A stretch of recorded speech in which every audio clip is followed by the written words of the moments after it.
bonjour à toutes et à tous. Alors mon sujet portera donc sur les obligations de conseil et de renseignement des intermédiaires financiers donc en matière de services d'investissement.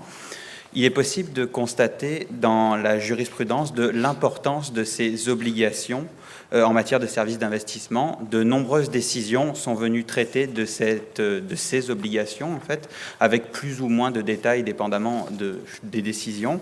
Mais on a eu récemment un arrêt, l'arrêt Asselin, rendu par la Cour suprême du Canada, qui est venu faire des rappels, à mon avis, fondamentaux sur plusieurs éléments, principalement des éléments théoriques concernant les obligations de conseil et de renseignement.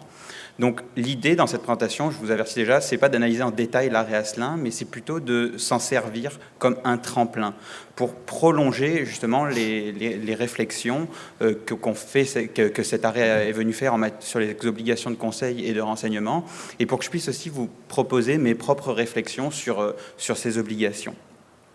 Donc l'arrêt Asselin, petit rappel, c'est un recours collectif. Et comme je vous dis, ce qui va m'intéresser ici, c'est vraiment les développements théoriques de cet arrêt qui est venu faire des rappels salutaires sur les fondements et les contours des obligations de renseignement et de conseil. Donc tout d'abord, ce que je voudrais vous offrir, c'est un panorama donc, des obligations de conseil et de renseignement s'appliquant aux acteurs du domaine des services d'investissement, en les classifiant selon leurs sources et ensuite en les distinguant. Dans un deuxième temps, à partir de cette classification et de cette distinction, je voudrais vous offrir une structure pour essayer de comprendre comment ces obligations interagissent entre elles de manière cohérente, comment elles forment en fait une unité et comment en fait les comprendre comme étant une totalité. On va voir concrètement comment le droit civil, parce que je suis un civiliste, interagit avec le droit financier et ce dans l'objectif de protéger les épargnants. Donc, premièrement, je voudrais esquisser les obligations de conseil et de renseignement qui s'appliquent dans un contrat en matière de services d'investissement. Donc, d'un côté, on a donc deux obligations de renseignement. On a l'obligation de renseignement découlant de l'obligation de bonne foi. Puis on retrouve plusieurs obligations de renseignement qui découlent donc de dispositions encadrant, dans la législation encadrant les services d'investissement. Et pour ce qui est de l'obligation de conseil, on trouve deux sources à l'obligation de conseil. C'est tout d'abord, la première source, c'est le contrat entre donc l'entreprise et le client. Et la seconde, c'est donc plusieurs dispositions, encore ici, dans la législation encadrant les services d'investissement qui viennent explicitement prévoir donc l'obligation de conseil. Dans la majorité des cas, ces obligations s'appliquent de manière simultanée dans un contrat en matière de services d'investissement.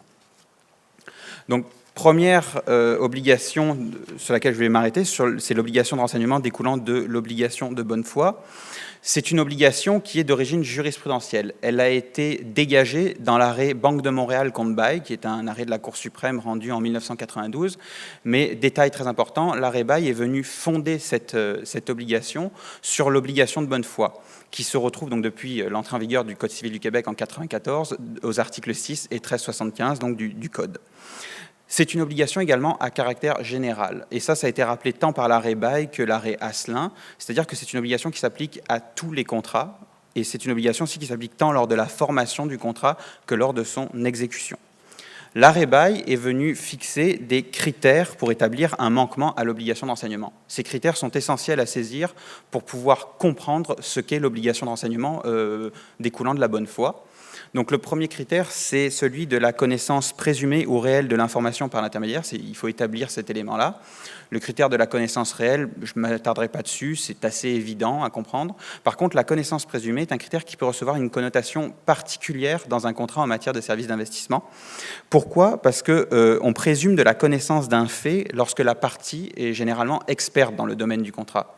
Or, en matière de services d'investissement, le représentant et l'intermédiaire sont présumés experts dans leur domaine, ce qui fait en sorte que ce critère trouverait, à mon avis, tout particulièrement application dans un contrat en matière de services d'investissement. Second critère, c'est celui d'établir la nature déterminante de l'information à communiquer. C'est assez simple, il faut établir que le fait que le représentant n'ait pas communiqué une information entraîne un préjudice à son client. Le troisième critère, c'est celui donc de déterminer l'impossibilité du client de se renseigner ou tout simplement d'établir qu'il existait entre lui et son représentant un lien de confiance. Donc le critère de lien de confiance reçoit, à mon avis, une certaine connotation, encore ici, en matière de services d'investissement, puisque la jurisprudence est venue établir à de très nombreuses reprises qu'il existait un lien de confiance entre le client et le représentant. Et à ce titre, elle est venue fixer plusieurs facteurs permettant de déterminer ce lien de confiance. Le premier, ça peut être, parmi ces critères, en fait, il y a l'âge, le manque de connaissance du client, sa situation financière, le fait aussi que le représentant est lié à une institution financière d'envergure. Pour ce qui est du critère de l'impossibilité de se renseigner, c'est un critère, à mon avis, qui trouverait beaucoup plus difficilement application dans un contrat en matière de services d'investissement. C'est un critère complexe à démontrer. Il faut prouver, en raison des faits et de la situation, que le client ne pouvait pas se renseigner. C'est le cas d'un client qu'on pourrait qualifier de fragile, atteint d'un handicap, d'un âge avancé. Et encore là, à mon avis, le critère du lien de confiance s'appliquerait beaucoup plus simplement. Ce qui me permet d'en venir à cette conclusion. Globalement, à mon avis, le critère de l'impossibilité a une importance moindre dans un contrat en matière de services d'investissement, dans l'évaluation, bien entendu, du troisième critère de l'arrêt bail, à comparer au critère de lien de confiance. Pourquoi ? Parce que le lien de confiance s'applique beaucoup plus naturellement à une relation entre un client et un représentant. Donc, les autres obligations de renseignement que l'on retrouve dans un contrat en matière de services d'investissement, ce sont des obligations de renseignement qui découlent de la législation encadrant donc ce domaine. Vous voyez, je vous ai dressé ici une liste de quelques obligations de renseignement qui découlent donc de certaines législations. L'idée, c'est pas que j'étudie chacune de ces dispositions, mais plutôt je voudrais dégager la caractéristique qui crée, disons, un lien entre ces obligations de renseignement.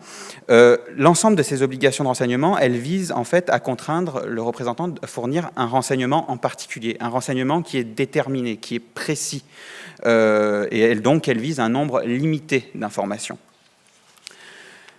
Simplement, à titre d'exemple d'une disposition qui prévoit une de ces obligations de renseignement, c'est donc l'article 32 de la loi sur la distribution de produits et services financiers, la LDPSF. Je vais le lire avec vous. Donc, l'article 32 prévoit qu'un représentant en assurance qui agit pour le compte d'un cabinet qui est un assureur ou d'un cabinet qui est lié par un contrat d'exclusivité avec un seul assureur doit divulguer ce fait à son client. Là, on voit vraiment ici ce caractère précis, ce caractère déterminé de l'information qui doit être fourni. Passons maintenant à l'obligation de conseil. En préambule, je vous ai identifié deux obligations de conseil. En réalité, il serait plus juste de dire que ce sont deux obligations de conseil qui imposent la même obligation de conseil. Ce sont en fait deux sources à la même obligation de conseil. Donc l'obligation la définition de l'obligation de conseil, pardonnez-moi, que je vais vous donner ici, s'applique à ces deux sources. Donc une obligation de conseil, c'est quoi ? C'est tout d'abord, le représentant doit présenter objectivement une information. Et dans un deuxième temps, il doit donner un avis sur cette information. Il doit expliquer les décisions possibles à son client, leurs avantages, leurs inconvénients. Il doit donner son opinion en lien avec ces décisions. C'est dire donc que l'obligation de conseil dépasse l'obligation d'enseignement. En quoi elle dépasse l'obligation d'enseignement ? Bien, l'obligation de renseignement, elle le contraint de fournir simplement une information. Alors que l'obligation de conseil va non seulement contraindre de fournir une information, mais en plus de donner un avis sur cette information, de formuler une recommandation à partir donc des informations objectives qui sont fournies. La première source donc de l'obligation de conseil que je vais identifier, c'est celle donc du contrat entre l'entreprise et le client. La jurisprudence a très clairement fait découler l'obligation de conseil du contrat entre donc l'entreprise et le client. Et en matière de services d'investissement, il est important de rappeler qu'on retrouve trois types de contrats. Il y a des mandats, des contrats de service et des administrations du bien d'autrui. Donc, dépendamment des types de contrats qu'on retrouve, ça peut recevoir ces trois qualifications. Par contre, une précision que j'aimerais vous apporter, donc quand on lit les décisions qui ont été rendues à ce sujet-là, elles viennent dire donc que l'obligation de conseil découle du contrat. Mais pour être plus précis, l'obligation de conseil, elle découle de la prestation qui existe entre le représentant et le client, donc prestation qui implique que le représentant donne son expertise. C'est ce que le client vient chercher chez le représentant, c'est son expertise. Et c'est en vertu de cette expertise qu'il y a une obligation donc, de conseil. Donc c'est vraiment de là plus précisément que découle l'obligation de conseil. La seconde source à l'obligation de conseil, ce sont donc plusieurs dispositions que j'identifie encore ici, qui prévoient donc l'obligation de conseil. Donc là, c'est dans la LDPSF et dans le code de déontologie de la Chambre de sécurité financière. C'est exactement, comme je vous ai dit, la même obligation de conseil que celle qui découle du contrat entre l'entreprise et le client. Et il faut aussi mentionner qu'on retrouve dans la législation encadrant les services d'investissement des obligations de convenance, de connaître le produit ainsi que le client. Ces obligations, elles doivent être absolument, impérativement distinguées de l'obligation de conseil, puisque ces obligations, elles viennent préciser l'obligation de conseil. C'est vraiment des deux éléments à différencier. Ce sera important pour la suite. Donc simplement, à titre d'exemple, je voudrais encore ici vous donner un exemple d'une disposition de la LDPSF qui prévoit donc cette obligation de conseil. Dans l'alinéa 1, on voit bien que c'est une obligation de connaître son client qui est prévue, alors que dans l'alinéa 2, c'est vraiment l'obligation de conseil. Donc ça me permet encore de réinsister sur le fait qu'il y a un lien intrinsèque entre ces obligations, mais qu'elles doivent être distinguées. Maintenant, passons à la seconde partie de cette présentation où je vais tenter de décrire les interactions qui existent entre les obligations de conseil et de renseignement, ce qui va me permettre finalement de comprendre leur articulation, de vous faire comprendre cette articulation, et finalement de dégager la structure unifiée de l'application simultanée de ces obligations. Je rappelle encore que dans la majorité des contrats, l'ensemble des obligations que j'ai identifiées s'appliquent simultanément. La première question à laquelle on doit répondre, c'est comment qualifier l'interaction entre les deux obligations de renseignement. Donc l'obligation de renseignement découlant de la bonne foi, comme je vous l'ai dit, elle impose de fournir des informations déterminantes. Ça, c'est le deuxième critère en fait, de l'arrêt bail que j'ai identifié avec vous. Et donc cette obligation, elle permet virtuellement d'imposer n'importe quel renseignement, pourvu qu'il soit déterminant et que les deux autres conditions de l'arrêt bail soient remplies. Donc on voit ici une très large palette d'informations qui peuvent être imposées, mais le hic là-dedans, c'est qu'on voit que cette obligation a un caractère vraiment incertain. L'obligation de renseignement découlant de la législation, donc imposant de la législation que j'ai identifiée, celle qui encadre les services d'investissement, les multiples dispositions que je vous ai identifiées, elle impose de fournir, comme je vous l'ai dit, des informations qui sont déterminées. Donc, je rappelle encore les caractéristiques de ces obligations de renseignement. Elles visent des informations qui sont précisées dans les dispositions que je vous ai identifiées et elles ont un caractère aussi limité.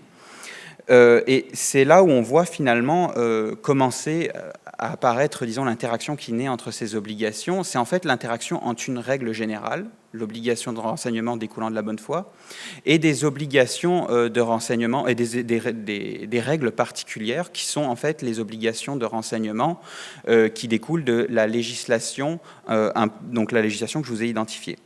Donc en fait, vraiment, l'interaction, comment la préciser davantage, c'est qu'en fait, les règles particulières vont venir préciser la règle générale, mais la règle générale va venir compléter les règles particulières. Et le résultat ici, vous le voyez, il est favorable à l'épargnant, puisque la protection, ce que ça va imposer finalement aux représentants, c'est une obligation de renseignement qui est à la fois déterminée, mais en même temps extensible. Bien sûr, je soulève un point quand même qui est important, c'est que ces obligations de renseignement, c'est simplement de fournir une information brute.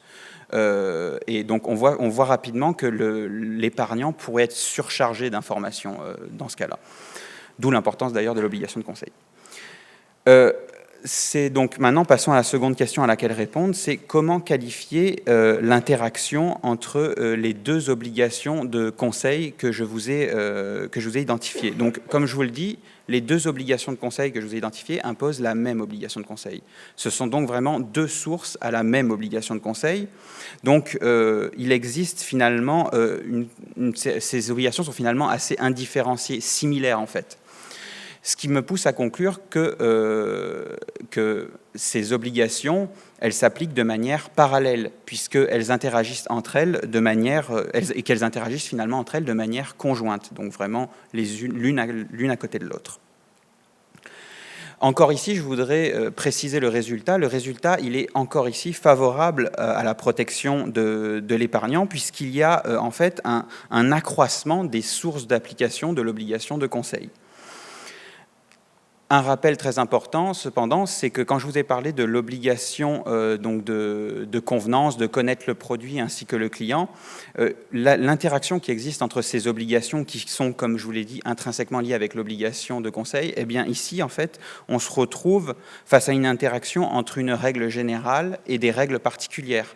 Ces trois obligations vont venir, en fait, préciser l'obligation de conseil. Et il existe finalement dans cette situation une double dynamique. À la fois, il existe une conjonction entre les deux sources de l'obligation de conseil, mais aussi, dans un deuxième temps, il va exister une complémentarité entre l'obligation de conseil et les trois autres obligations, donc celle de connaître de convenance, de connaître le client, ainsi que de connaître le produit. Et donc, finalement, qui en fait viennent préciser, comme je vous l'ai dit, l'obligation de conseil. Donc, c'est vraiment face à cette double dynamique face à laquelle nous sommes. Comment qualifier maintenant l'interaction entre les obligations de renseignement et de conseil? Comme je vous l'ai dit, l'obligation de conseil, elle impose de fournir une information avec un avis, alors que l'obligation de renseignement, elle impose de fournir une information à l'état brut. Et c'est à ce moment-là où je vous ai dit que l'obligation de conseil dépassait l'obligation de renseignement, justement en raison du fait qu'elle impose aux représentants de donner cet avis. Et finalement, on arrive avec cette distinction très importante entre ces deux obligations qui fait en sorte qui crée en fait une application parallèle de ces obligations qui interagissent entre elles, encore ici, de manière conjointe. Et cette application conjointe, elle est confirmée par l'arrêt Asselin. Là, je vous paraphrase le paragraphe 103 de la décision où la Cour vient nous dire que le devoir d'information coexiste avec le devoir de conseil. Finalement, le résultat, il est encore ici, dans cette situation, favorable à la protection de l'épargnant, puisqu'il y a encore ici accroissement de ces sources de protection. En effet, un client qui est victime d'un manquement à l'obligation de renseignement et de conseil de la part de son représentant peut invoquer un de ces manquements, ou l'autre, ou même les deux, au choix, en fait, en raison de leur application conjointe. Mais il y a un détail que je voudrais mentionner avec vous, c'est qu'il ne faut pas penser qu'en raison du fait que l'obligation de renseignement, que l'obligation de conseil dépasse l'obligation de renseignement, il ne faut pas penser que cette obligation de renseignement devient inutile. Il est possible de se retrouver face à des situations où l'obligation de renseignement ne s'applique tout simplement, en fait, l'obligation de conseil ne s'appliquerait pas, et dans ce cas-là, l'information serait imposée par l'obligation donc de conseil, mais pas celle, par l'obligation de renseignement, mais pas celle de l'obligation de conseil. Donc finalement, on en arrive avec ce schéma qui permet de constater qu'on est en face réellement d'une collectivité d'obligations qui s'applique de manière cohérente, et cela de manière favorable à l'épargnant, puisque ces obligations, lors de leur application, elles se renforcent les unes avec les autres en raison justement de leur application simultanée, et cela a comme résultat d'augmenter la protection de l'épargnant. Donc il y a véritablement ici jonction du droit civil et du droit financier, et ce en faveur de l'épargnant. Donc, depuis la seconde partie de cette présentation, je vous dis que le résultat de ces interactions, il est favorable à l'épargnant. Mais est-ce qu'on pense ici aux représentants et aux entreprises qui, en fait, se retrouvent dans cette situation avec une obligation informationnelle qui est considérable et qui doit finalement les pousser à être constamment sur leur garde? Il y a un certain effet d'accumulation, un certain flou qui découle de l'interaction de l'ensemble de ces obligations. Et à mon avis, c'est ma conclusion, c'est qu'il faut rappeler absolument le rôle du législateur et des autorités régulatrices qui se doivent de préciser et encore préciser les obligations de conseil et de renseignement pour dissiper autant que faire se peut le flou qui existe entre leurs interactions. Je vous remercie pour votre écoute.